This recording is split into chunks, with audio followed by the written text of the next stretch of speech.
না ভাই, কোনো কষ্ট নাই এইসবে। হ্যাঁ, তো আপনি আসবেন আর মনে করেন টুক করে মানে ট্রেনিং শেষ হয়ে যাবে, আপনার পোস্টিং দিয়ে দেবে, মানে কোনো কষ্টই নাই। এসব যারা বলবে তারা ডাহা বাট পাট। ঠিক আছে, এখানে একটু কষ্ট করতে হয়। আমি বলবো যে যাদের অপশান রয়েছে তারা এখানে টিকতে পারবেন না। যাদের অপশান রয়েছে যে বাসায় গিয়ে কিছু করতে পারবেন বা ব্যবসা বাণিজ্য করতে পারবেন, অন্য কোনো জবের অপশান রয়েছে, তারা এখানে 2-3 দিন হাইস্ট থাকবে, তারপর হয়তো নিজ ইচ্ছাতে চলে যাবে। স্যারেরা তাকে তাড়াবেও না, কিন্তু তারা নিজ ইচ্ছাতে চলে যাবে।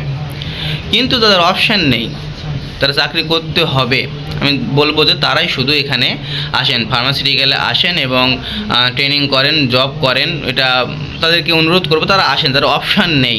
আর যারা ইংলিশে কাঁচা, মানে ইংলিশের বেসিক পর্যন্ত জানে না, তারা এখানে না আসাই ভালো। কারণ এখানে পুরোটাই ইংলিশ ভাই। এখানে যদি আপনি মনে করেন আপনি বাংলাতে সব ক্লাস করবেন, ঠিক আছে, মানে স্যারেরা বাংলা বলবে ঠিক আছে, কিন্তু আপনাকে সব কিছু ইংলিশে লিখতে হবে এবং আপনাকে যে শিট বা ম্যানুয়ালগুলো দিবে সবগুলো কিন্তু ইংলিশে হবে, বাংলা কিন্তু এখানে ব পর্যন্ত থাকবে না।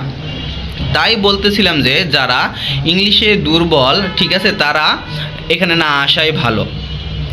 আর সবগুলো এগুলো মেডিকেল টার্ম, এগুলো তো বলার অবকাশ রাখে না, কারণ এটা আপনার ডক্টরদের, আপনার যে কাস্টমার থাকবে সেগুলো ডক্টর এবং ফার্মাসিস্ট, মানে ফার্মেসিস্ট যেগুলো দোকান থাকবে সেগুলাই। তো আপনার মেন কাস্টমার প্রাইমারি যেটা বলা হয় সেটা তো ডক্টর। তো ডক্টরগুলো একটা মানে ফার্স্ট ক্লাস অফিসার হয়ে থাকে, সেটা সবার জানা। তো ডক্টরদের সাথে কীভাবে ডিল করবেন সেটাই সম্পূর্ণ এখানে শেখানো হবে এবং সবগুলো ইংলিশে করতে হবে। কারণ একটা প্রোডাক্ট বা আপনার ঔষধ, যেটা আপনার মেন সাবজেক্ট থাকবে ওষুধ বিক্রি করা, ডক্টরদের দ্বারা প্রেসক্রিপশান তৈরি করা, তো এগুলো সবগুলো আপনাকে ইংলিশেই করতে হবে, আপনাকে বাংলা কিছু নেই। আপনাকে সারাদিন মনে করেন যে সকাল 8টার থেকে হয়তো শুরু হবে ট্রেনিং, তো আপনি সকাল 7টার দিকে ঘুম থেকে উঠে গোসল টোসল করে ফ্রেশ ট্রেশ হয়ে চলে যাবেন। 8:30 থেকে শুরু হবে। 8:30 থেকে আপনার একটা ব্রেক পাবেন, সেটা দুপুরে, সেটা 1টার দিকে বা 1:30টার থেকে আপনার ব্রেক হতে পারে, সেটা লাঞ্চ ব্রেক। তারপর আপনি একেবারে 5টা বা 5:30 পর্যন্ত আপনাকে ট্রেনিং করতে হবে।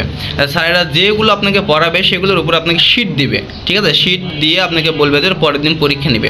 আপনার একটা কথা মাথায় আনতে হবে, আপনাকে প্রতিদিন কিন্তু পরীক্ষা দিতে হবে এবং প্রতিদিন 60 থেকে 65 বা এরকম কোনো নাম্বার এভারেজ পার্সেন্টেজ তুলতে হবে। যদি এমন হয় আপনি একদিন পড়াশোনা পারলেন না, আপনার 60% উপরে নাম্বার তুলতে পারলেন না, তাহলে আপনাকে কিন্তু তারা বাদ দিয়ে দিবে। এই কথা মাথায় রাখতে হবে। যাদের কনফিডেন্স আছে আমি পড়াশোনা করতে পারবো, আমি সারা রাত বা 2-3 ঘন্টা বা 4 ঘন্টা ঘুম হলে আমার কোনো প্রবলেম নাই, তারা এখানে আসেন। অযথা এখানে এসে টাকা নষ্ট করার এমনিতে দরকার নেই। যারা পারবে না, দেখা যাচ্ছে ঢাকা শহরে আসলেন, ট্রেনিং তো সব ঢাকা শহরেই হয়, ঢাকা শহরে আসলেন কিন্তু আপনারা পড়াশোনা করতে পারলেন না, তাহলে কিন্তু আপনারা টাকা পয়সা নষ্ট হবে, সময় নষ্ট হবে। এখানে একটা মেস বা নতুন হোস্টেল